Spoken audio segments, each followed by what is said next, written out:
greatest at answering, and he can tell you that sometimes, but I will answer, and just keep pestering me, but be happy to share that information with you, okay?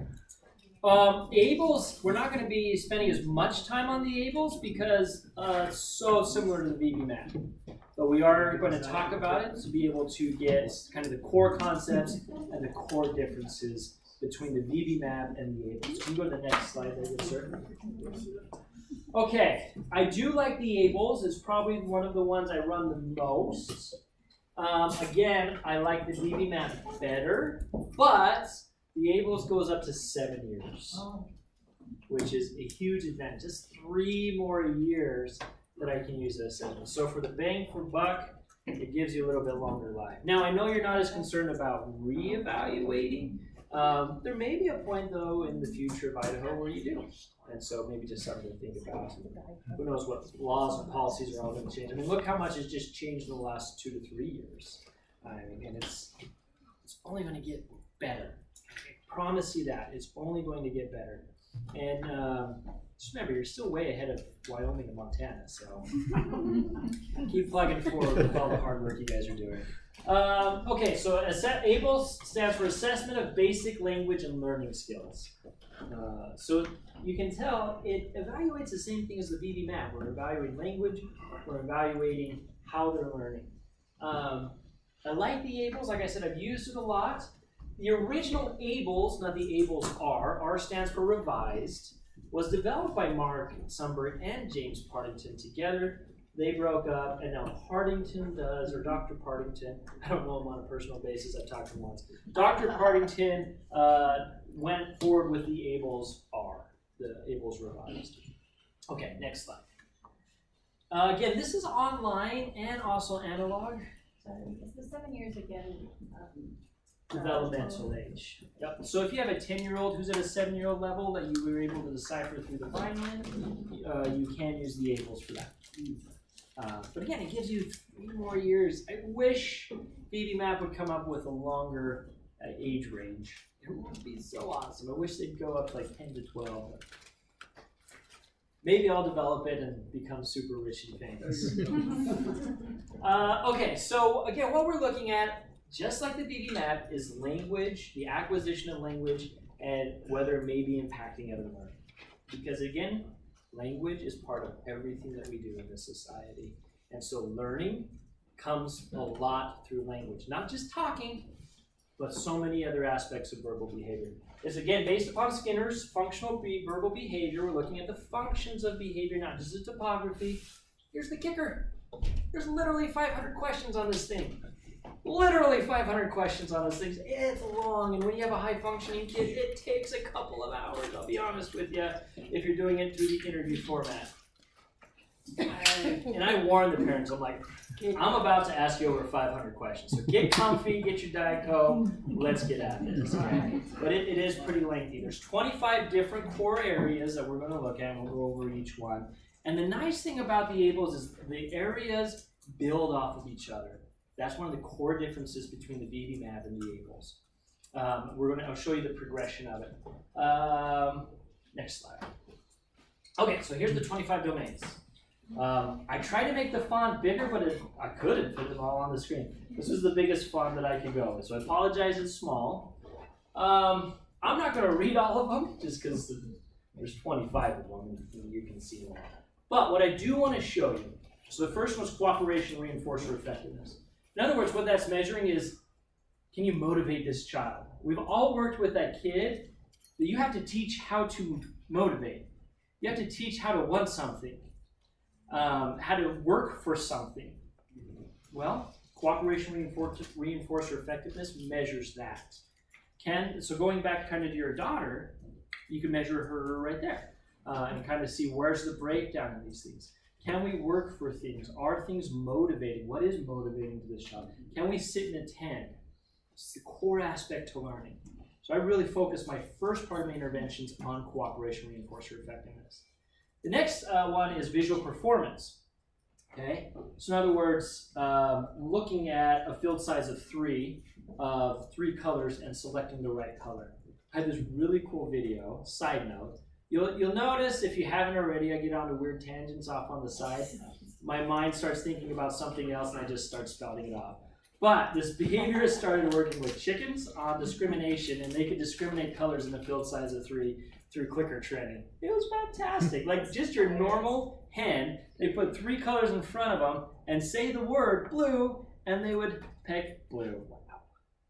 Who would have thought? It's really cool. Okay, in order to have good visual performance, you have to, in order to have good receptive language, you have to have good visual performance. In order to have good visual performance, you have to have good cooperation and reinforcer effectiveness.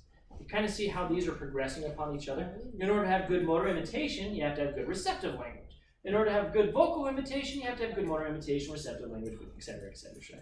They build upon themselves up until about kind of here-ish. And then these are just some random ones. Like, you don't have to have good dressing skills in order to have good eating skills. Or vice versa. Same thing with fine motor or toileting. But these are some other things that they assess for socialization and barriers to access to education and things along those lines. But same thing here, you can't have social interactions without interverbals or spontaneous vocalizations, without the ability to label or echoics. You can't have group instructions without these core themes. That's one thing I really like about the ABLLS more than the BB-MAP, is it really lays out the progression of skills that a child needs.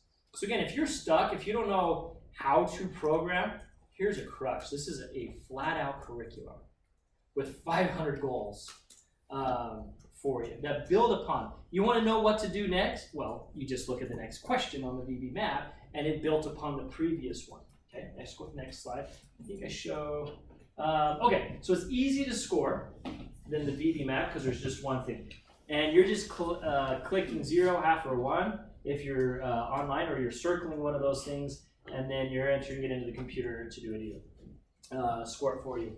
Interview of parent or caregiver, you can do it that way, or direct observation, just like the BB-MAP. And this can be done over several sessions, and I would highly recommend you do it over several sessions. Why? Wait, was that the question? Because my brain gets tired. I'll be honest. I usually set up my interviews for about 2 hours because that's my limit.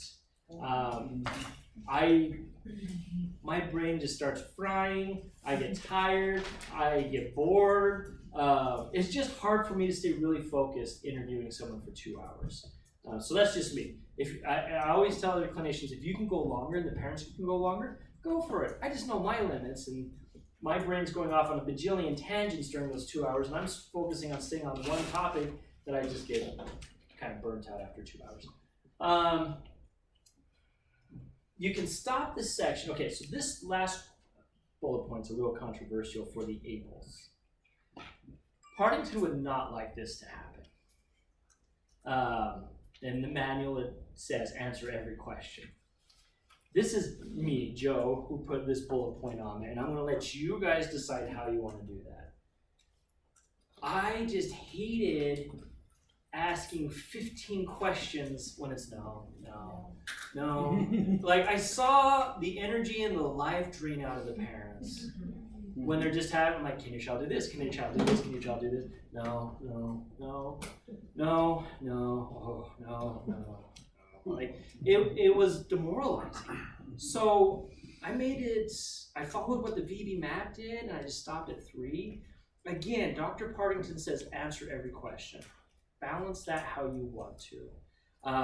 Once I got to 3 or 4 zeros in a row, I just stopped in that section and went on to the next one. Yeah. So if you did that, did it change the results at all? Nope. It didn't. And I'll show you why. I'll show you the printout. And that's one reason I decided to do that. Now, I'm not saying I'm smarter than Dr. Partington, and I know he has his reasons for it. And he can be mad at me, I get it. But I just didn't want to sit there and patronize a parent or a caregiver for that. So you can follow it to the T. I won't criticize you or anything for that. It's great. There's advantages to doing that. This is just Joe. Okay, next slide. Joe, is this one that you can probe and that you can answer if you know the answer? Absolutely. So you don't necessarily have to interview for every question. Correct. If you know something, you can answer it. So this is the printout, and this is why it doesn't really change anything. So let's say I stopped here. So I'm in cooperation, reinforcer, effectiveness. Okay, you can see different ones have different answers. If they're all filled in, that means mastered. If they're partial filled in, partial mastery. But here we hit 3 zeros in a row. So if I would have followed Joe's format, then I just wouldn't have these 4. But that's okay, because my intervention is focusing here. That makes sense. So that's why I decided to do that. Another example, if I were running this one, am I going to ask, what is that, D14 through D25 of no questions? I don't know. That's up to you. Or here, a lot of questions. I know. Yeah. Or here, and so I don't know. I don't know. But this is 2 assessments on the same kid, 6 months apart from each other, and you can show the growth. So the blue is the second assessment. You can see we're building upon things. And you can see it's heavy here, and then gets more and more sparse. Because of the way this assessment is created, it builds upon each other. If you show the next screen, it's the continuation of, these. We're getting more and more sparse, because again, you can't have social interactions if the tacts are pretty low. Make sense? With the last 5 domains, you might want to ask all the questions. You might want, so same kind of rule, if you go to the next here, so same kind of thing, same with toileting, grooming, eating skills, because these really don't build upon the other aspects. I would still just ask all until I got to 3. Yeah. I would ask every domain till I got to 3, like even spontaneous vocalization, which you can't do if you can't even do any sounds. You can't talk. You're not going to just start talking. I still would ask it so I could show that I scored it. Because it will show, I did this, that's why it is this way. So you see these red dots here, that means unanswered questions. There's no red dots for these 3, so I stopped. That's what that means, is I stopped there. So I did ask spelling, it stopped there. You'll see there's no questions here. I asked all of these, I just got to 3 there. I got to 3 here. So that's what that means on those. So I can see that I did score it, but that they were just zeros. But you're looking at the exact same thing as the VB map. It doesn't have a barriers, transitions, or EESA, the ESA. It's just the 25 domains with the 500 questions within it. And again, it is curriculum. You can follow it. They do build upon itself. So it's nice as you're starting out and programming, you use this. Use the VB map. It's normalized. It's based upon research. These things have been researched to death. And they're effective. They've been found effective over and over and over again. Next slide. So that's the ABLE. So I didn't write a lot of slides on it because it's just like the VB map. Developed by once friends, once coworkers. They just measure things a little bit different. But it still gives you the same information. Questions on that? So I've got a general question, Joe, for you and Kathy. So Okay. our local licensing and certification here in Eastern Idaho, if we asked her as a DDA, can we do verbal behavior? She'd say, no, that's not in your bounds of competence. That's what speech therapists do. Can you guys just give us a little permission about teaching functional verbal behavior? That's your word. What? Because I did it, functional. So I've had that conversation with Pam and talked to her specifically about verbal behavior. And as long as we're not working on articulation and some of those things, as long as we can show that it's functional for the kiddo, she doesn't have a problem with it. She didn't have, at least when I talked to her. And that's been our experience too. I just want to make sure that that's a conversation happening here, because for so long the answer's been we can't do gross motor skills, we can't do fine motor skills, we can't do verbal skills. And that won't change if there becomes like an insurance mandate or more insurance companies in Idaho start providing funding. They still have those exact same regulations. So you have to learn how to write about the goal. Yeah. So my child needs gross motor skills. Why? Am I just working on jumping because I want to work on jumping? No, it's a social skill. Right. It's allowing them to go play. So I'll write a goal like the child will independently engage in 10 gross motor skills during social play. Blah, blah, blah, blah, blah. And that gets approved. If I write a handwriting goal, denied. Every single time, because that's OT, and I get that, But I need a functional for school. If I put anything academic in there, denied. But if I work on pre-academic skills that'll help them access the education, they'll approve that. So it is part of a game. Let's just be honest. It is what it is. I mean, all of this is, whether you're working with the DSM-5, whether you're working with developmental delays, we don't make the rules, we just have to play by them. But we know what our kids need. And so I'm not going to work on mobility like an OT will, but I'm going to work on them for a functional reason, which is the key concept there. For verbal behavior, for motor skills, for academic skills, whatever it may be. For academic skills, I usually would put in a goal like we'll engage in a non-preferred activity for 10 minutes. Because homework's very non-preferred. And then we would work on homework, but also other things for the non-preferred activity, because that's the general skill they need to have in order to access the education. So great question. Other questions on the ABLLS or VB-MAP or Vineland that we've gone over so far? So Joe, I know the answer to this, but you mentioned that the VB-MAP can be scored through an app.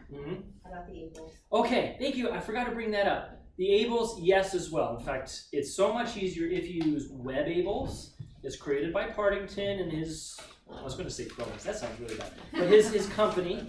They're really easy to work with. In fact, one time I overpurchased and they refunded me for some things. They're really nice. Here's the great thing about web ABLLS, and I was talking to a couple of you about this before.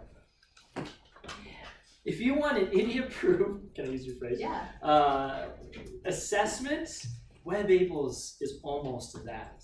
For every question on it, for all 500, it gives you a video of how to run it, or probe it, or interview it. It tells you what material you need, and gives you example after questions to ask the parents. So I mean, it just lays it out for you. So you can go on before an assessment if you know you're going to cover these domains and watch videos. So you're not like, I remember once I looked up, does your child use demonstrative adjectives? So it's like this, that. So I watched the video and I was like, oh, okay, now I know. I know I've learned that phrase before, demonstrative, but I just want to do for sure. And so it shows you the video. That's the thing I like about the web ABLLS. None of the other assessments do that, the Vineland, the VB-MAP, or the AFLS, but I guess that's the strength of having the web ABLLS, the online version, and it's super easy to score and print out. They do have kits, the ABLLS. Again, the ABLLS, like the VB-MAP, was originally designed to probe everything. Partington, though, in a video I have somewhere embedded in my emails, in his original lecture on the ABLLS said, you can interview your parents because of time constraints. It's just as effective. Probe things they're unsure of, observe things they're unsure of. He himself said that. I listened to it multiple times, and so you're still within the guidelines and the strategies of the ABLLS if you do it that way. And again, those videos are key.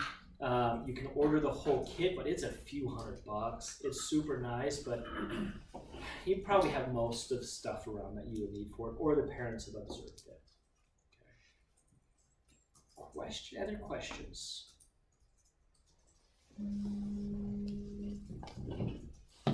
All right.